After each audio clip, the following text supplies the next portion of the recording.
The Deathstroke Knights and Dragons movie starts with a bang, but ends in a whimper.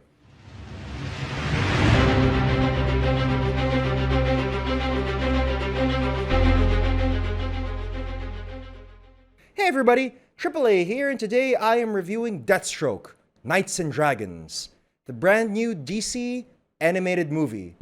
Deathstroke.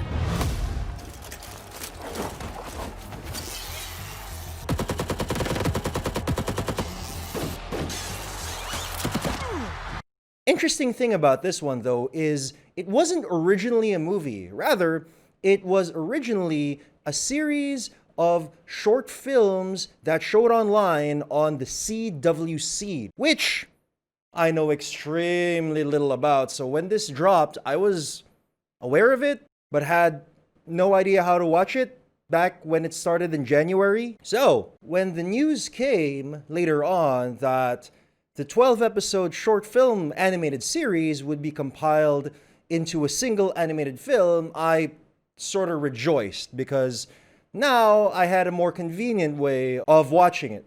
Deathstroke Knights and Dragons is about the titular DC villain slash sometimes anti-hero's origin and his struggles against the terrorist group called the Hive. This movie is sort of unfortunate because it starts out really amazing and I really love the first half of this movie, but unfortunately it suffers quite a bit in the second half.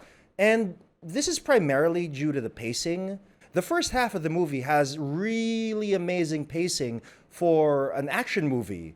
It's very fast and balances out the action very well with the drama. There is actually a very good story beneath all the action set pieces of Deathstroke Knights and Dragons, and I am glad to say that it's not tossed aside just to focus on the action. The drama of the story and the amazing and extremely brutal action of the movie is actually very well balanced, especially once again in the first half. You get good beats of action, then drama to balance it out, then action again, the drama again, and so on and so forth. It keeps you on your toes in the movie, keeps you very invested in what is happening, and on Deathstroke and the other main characters, and it moves everything along rather nicely. The answer is no.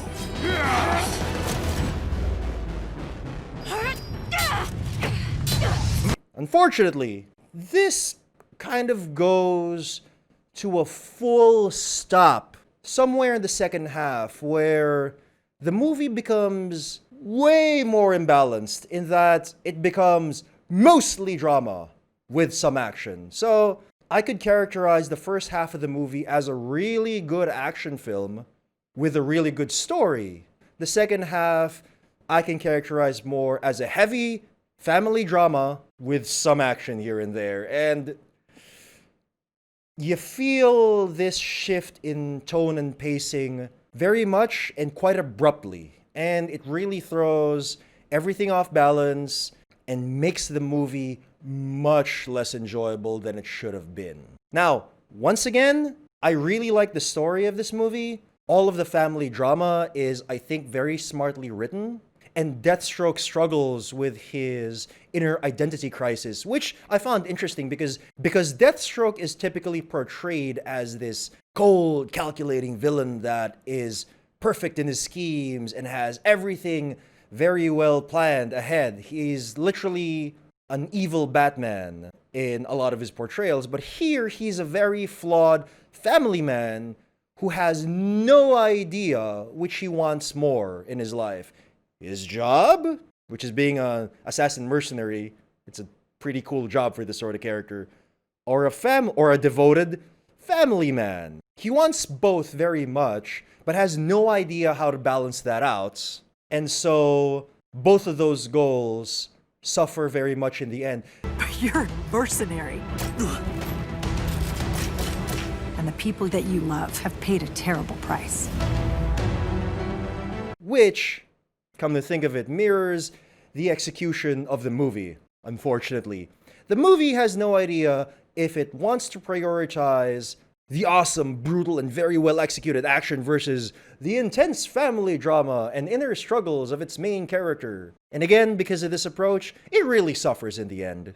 The main villain of the piece, called the Jackal, which I am actually not that familiar with in the original comics lore, is also, unfortunately, not that well executed. He has a great entrance, and he comes off very cool, but throughout much of the movie, he pretty much disappears, and we don't get to see him through extended periods of time. So when he shows up at the end to execute his master plan and take down Deathstroke and all of these grand things that this sort of animated action movie is supposed to end at, we don't really connect with him, and we're left feeling,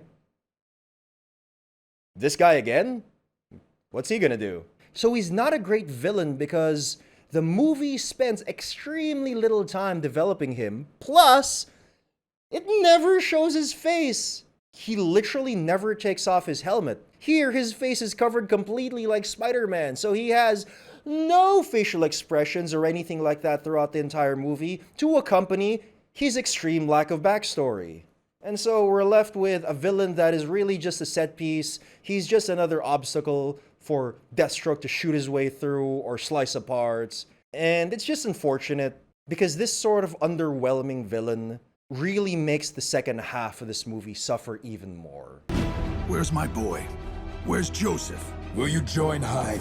Or will my men slit little Joseph's throat here and now? Now, I believe all of this is because of the format that this movie originally was in. Again, it was originally supposed to be a 12-episode short film series that you could watch online. And maybe this sort of approach worked better in its original format, but compiled like this in movie form doesn't work very well. The animation is also very good overall, but is rather inconsistent. Parts of it, thankfully, most of the action sequences are very well done, but then much of the rest of the movie feels average or below average at best in the animation department. The designs of the characters and the overall stylistic approach to the film overall is something I actually really love. The designers went out of their way to make the whole movie feel like you're flipping through the pages of an actual DC comic. They even used dot shading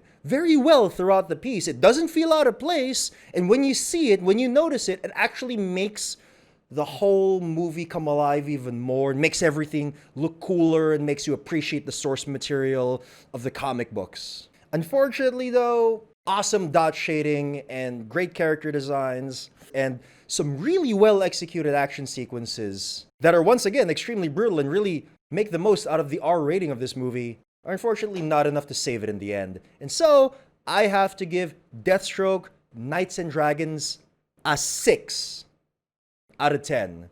It's just above average. It's alright. It's not terrible, but it's not gonna impress either, unfortunately. I'm a knight, like the ones in our favorite book. Roaming a dangerous world. And I don't want those dragons to hurt you, ever again.